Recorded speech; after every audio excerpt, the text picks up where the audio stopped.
আমরা দুর্লভ মানব জন্ম লাভ করেছি, পেয়েছি। তো এই আমাদের জীবন নিয়ে একটি বাণী, একটি শ্লোক আমি আপনাদের কাছে বলছি। অবশ্যই একটি শ্লোক আপনারা কৃপান্বিত হয়ে শ্রবণ করবেন। রাধে রাধে। শ্লোকটি হলো, অনুষ্টানম নিষিদ্ধস্য ত্যাগ বিহিত কর্মণঃ নৃণাং জনয়থ পাপম ক্লেশ সুকাময় প্রধম।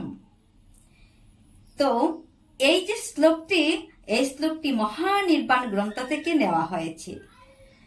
তো এই মহানির্বাণ গ্রন্থ থেকে এই শ্লোকটি জীবনের বাণী হিসেবে আমরা ধারণ করতে পারি, তবে আমাদের জীবনটি সঠিক রাস্তায় চলতে সুবিধা হবে। রাধে রাধে।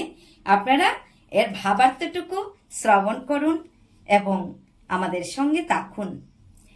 এর ভাবার্থ বা বঙ্গানুবাদ হলো, নিষিদ্ধ কর্মের অনুষ্ঠান এবং বিহিত কর্মের ত্যাগের ধারায় মনুষ্যগণের পাপ জন্মে এবং ওই পাপে ক্লেশ অর্থাৎ দুঃখ, শোক ও অশান্তির উৎপত্তি হয়।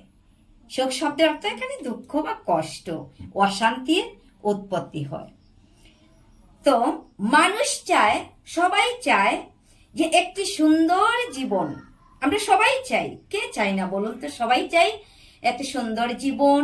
সেই জীবনে কোনো ক্লেশ, দুঃখ, সুখ, অশান্তি, জরা, যন্ত্রণা, উপদ্রব কিছুই থাকে না।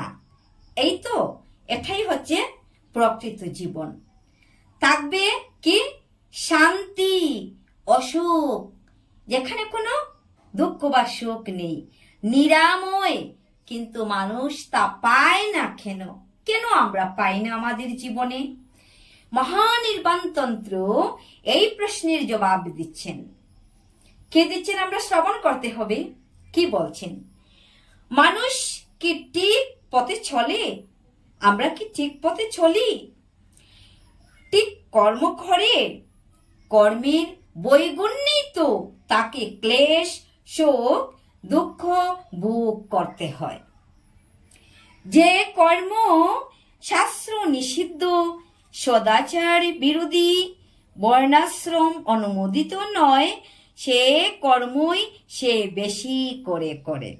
যে কর্ম শাস্ত্রে অনুমোদিত নয়, নিষিদ্ধ আছে, বর্ণাশ্রমে অনুমোদিত নয়, স্বীকৃতি প্রাপ্ত নয়, আমরা সেই কর্মই করে থাকি।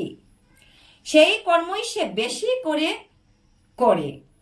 আর যা শাস্ত্র বিহিত, সদাচার নিষ্ঠ, বর্ণাশ্রম ধর্মানুকূল, ধর্মের যা অনুকূল তাই হচ্ছে ধর্মানুকূল, সেই কর্মই সে ত্যাগ করে।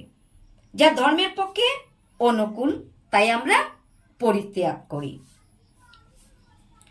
নিজের ভালো মন্দ বুঝে না, অথবা বুঝেও সে পথে চলতে চায় না। যদিও বা বুঝি, তাহলে সেই ঠিক রাস্তায় আমরা চলতে চাই না। এইভাবেই কর্মদোষী পাপ সঞ্চয় হয়, আর পাপের ফলে ক্লেশ, দুঃখ, রোগ, সুখ, জ্বালা, যন্ত্রণা, অশান্তির উৎপত্তি হয়। হরে কৃষ্ণ, হরি বল, রাধে রাধে। এইভাবে আমাদের দিন কষ্টে চলতে থাকে।